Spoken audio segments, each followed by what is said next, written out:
The word for today: God can restore your fortunes. In his book, The Spiritual Lives of the Great Composers, Patrick Kavanaugh discusses George Frideric Handel's musical masterpiece, Messiah. An unpredictable composer at best, Handel spent much of his up and down career moving from one failure to another. In those days, bankruptcy wasn't an option, and by 1741, Handel was drowning in debt. Without a miracle, prison was inevitable.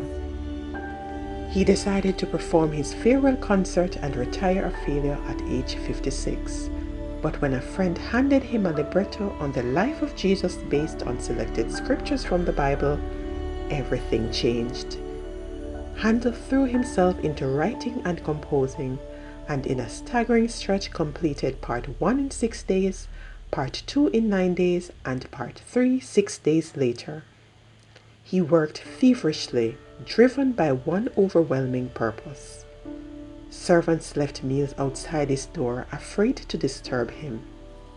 Once, when a servant did find the courage to open the door, the startled composer cried out with tears streaming down his face, "I think I did see all heaven before me, and the great God himself." He had just finished the much celebrated Hallelujah chorus. What a comeback story, and the Bible is filled with them. The first 41 chapters in the book of Job describe all that he had lost: his health, his wealth, and his family. Then, in the last chapter we read, "The Lord restored his fortunes. The Lord blessed Job in the second half of his life, even more than in the beginning."